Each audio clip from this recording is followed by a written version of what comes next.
한국어 단어 조성 원리를 통한 한글 문해력 강좌 한자 공부 요강도 90번째 시간 시작하도록 하겠습니다. 오늘도 우리는 네 회에 해당하는 부수 하나를 체크하고 넘어갈 건데요.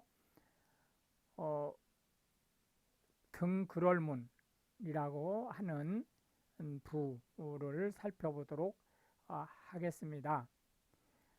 실제 이제 우리가 한자로 찾을 때는 이제 복자에서 찾게 되죠. 등글얼문은 이 글얼문 즉 문장 글을 얘기하는 이 문자하고 비슷하게 생겼다 해서 등글얼문이라고 얘기를 하고요. 대표적인 한자는 연고가 있다는 고자, 가르치다의 교자, 공경하다의 경자가 되겠고요. 오늘 이 세 글자를 살펴보도록 하겠습니다. 첫 번째로 연고라는 의미의 고자가 되겠는데요. 네이버 한자사전에서는 얘를 옛날이라는 의미의 예고로 표시하고 있습니다만은 이제 실제 옛날이라는 의미의 이 고자 이거와 헷갈릴 수가 있기 때문에 연고라고 하는 의미의 고자로 체크하시는 것이 낫겠습니다. 하나, 둘, 셋, 넷, 다섯, 여섯, 일곱, 여덟, 아홉에서 총 9획에 해당하는 한자가 되겠습니다. 연고를 나타내는 고자가 되겠습니다. 고자가 들어가는 단어들을 살펴보면 연고라고 하는 것은 특별한 관계가 있다라는 의미를 가지고 있죠.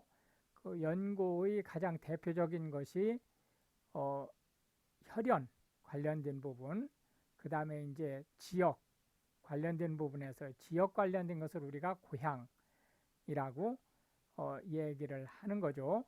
고향은 아버지가 태어나서 아버지의 적이 있는 지방을 얘기합니다. 고국이라고 하는 것은 모국하고 같은 말이에요. 고국과 모국은 같은 말이다. 모국은 본인이 태어난 나라를 얘기하는 거죠. 사고는 뜻하지 않게 문제가 발생한 것을 얘기합니다. 여기서 원래 사고라고 하는 것은 이제 물리적으로 뭔가 잘못된 것을 얘기하지만 지금은 꼭 물리적인 것이 아니라도 어떤 사업 추진에 문제가 생겼다든지 이런 것들도 사고라고 하는 범위에 넣는다 이렇게 보시면 되겠고요. 고장이라고 하는 것 역시 마찬가지로 물리적으로 어떤 기능이 문제 생긴 것을 얘기하지만 실제 이제 사람이 어떤 일을 하지 못하게 되는 것, 또 예를 들어서 생각을 못하게 되는 것, 이런 것들도 지금은 고장이라는 말로 쓰고 있습니다. 작고하다라고 하는 것은 죽었다라는 뜻이고요. 고인은 죽은 사람을 얘기합니다. 고의라고 하는 것은 목적을 가지고 일부러 하는 것을 얘기하고, 고사성어는 옛날에 본받을 만한 또는 교훈이 될 만한 어떤 일을 토대로 해서 만들어진 속담 또는 격언과 비슷한 말을 얘기하고요.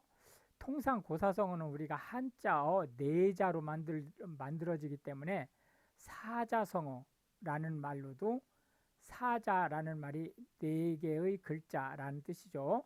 네 개의 글자로 이루어지기 때문에 사자성어라는 말로도 쓴다. 사자성어와 고사성어는 원칙적으로는 다른 말이지만 실질적으로는 같은 말로 쓰고 있다. 고로라고 하는 말은 그러므로 자고로라는 뜻입니다. 자고로라고 하는 것과는 조금 다르죠. 자고로라고 하는 것은 말하자면 그런 뜻에 이제 가깝게 쓰이는 것으로 보시면 되겠습니다. 두 번째 한자는 교자인데요. 가르치다 라는 의미의 글씨가 되겠습니다. 그래서 학교라는 의미의 교자와는 이제 다르죠. 이거는 가르치다 라는 의미를 가지고 있다. 이렇게 이제 보시면 되겠고요. 한 번 더 써보면 하나, 둘, 셋, 넷, 다섯, 여섯, 일곱, 여덟, 아홉, 열 해서 총 10획에 해당하는 한자가 되겠습니다. 하나, 둘, 셋, 넷, 실제 이거를 다섯, 여섯, 일곱, 여덟, 아홉, 열, 열하나 이렇게 써도 무방합니다. 그래서 11획으로 봐도 문제가 없다. 교육이라고 하는 것은 가르쳐서 양성한다 라는 뜻을 가지고 있습니다. 그러니까 특히 사람은 다른 동물과 달리 태어나면서부터 자기의 역할을 할 수 없죠. 그렇기 때문에 오랜 시간 동안 신체적인 발달과 정신적인 그 발달을 거쳐야만 사람의 본연의 일을 할 수 있는 상태가 되기 때문에 어린 시절에는 교육을 통해서 그 사람이 지녀야 될 애티튜드나 또는 지식 이런 것들을 이제 가르치면서 양육을 하게 되죠. 교실이라고 하는 것은 학업을 받는 룸을 얘기합니다. 교시라고 하는 것은 지시하다 라는 얘기인데, 이 교시라고 하는 것은 상급자가 하급자한테 지시하는 것을 얘기하는 게 아니고 최고 책임자, 예를 들어서 김일성 수령동지라든지 또는 종교 최고 지도자라든지 이런 그 위치에 있는 분들이 인스트럭트 하는, 자기 구성원들한테 행동 지침을 제시하는 이런 것을 교시라고 얘기를 하고요. 우리가 시간표를 얘기하는 교시는 이 교자를 쓰는 게 아니고 학교 교자를 쓰는 겁니다. 그래서 학교 교자에 떼시자를 쓰면 첫 번째 시간은 무슨 과목, 두 번째 시간은 무슨 과목, 이런 교시를 얘기하는 거죠. 교사는 우리나라에서는 초, 중, 고등학교 하고 유치원의 선생님을 교사라고 칭합니다. 교수는 대학교 과정에 있어 선생님을 교수라고 칭하여서 교사와 교수는 같은 말이지만 교사는 이제 초중고등학교까지의 선생님을, 교수는 대학교의 선생님을 뜻한다, 이렇게 얘기할 수 있겠고요. 같은 한자를 쓰는 거예요. 교수의 다른 말은 가르침이라는 의미를 가지고 있습니다. 그래서 교수법, 그러면 가르치는 방법, 그런 뜻을 가지고 있는 거죠. 교과서라고 하는 것은 학교에서 과정을 나가는 데 쓰는 기본 교재를 얘기합니다. 그래서 특히 초중 고등학교 교과서는 상대적으로 정치 편향성을 전면 배제하는 것을 원칙으로 하고 있습니다. 우리나라에서는 이제 그 학교 교육이 상당히 정치적으로 변질됐죠. 그래서 이제 교과서에 사상 교육이 들어가 있지만 실제 교과서에는 가치 중립성을 대단히 중시하고 있죠. 그렇기 때문에 교과서라는 말은 모범 또는 표준이라는 의미로 확대해서 쓰고 있습니다. 우리나라의 교과서는 모범이나 표준에서 거리가 있죠. 지금 현재 변질된 교과서이기 때문에 이제 그렇게 볼 수는 없지만 실질적으로 교과서다운 교과서가 되려면 표준, 가치 중립적인 상태가 돼야 된다. 이렇게 이제 보시면 되겠죠. 교회라고 하는 것은 기독교의 성전을 얘기합니다. 여기서 이제 교회는 크게 이제 두 가지 의미로 볼 수 있는데, 일반적으로 교회라고 하면 예배당을 교회라는 말로 쓰죠. 그러나 이제 기독교 내부적으로는 예수의 가르침을 받는 제자들의 모임을 교회라고 얘기를 하죠. 종교라고 하는 것은 절대자를 통해서 인간 권위의 문제를 해결하려고 하는 움직임을 종교라고 얘기를 합니다. 교양이라고 하는 것은 시민이 갖추어야 될 최소한의 지식, 매너를 얘기합니다. 여기서 이제 시민이라 하면 국가를 지탱해 나가고 국가의 의사결정에 참여하는 사람들을 얘기하는 거죠. 교훈이라고 하는 것은 사람이 살아가는 데 있어서 좌우명이 될 또는 크게 참고할 만한 그러한 이야기를 얘기합니다.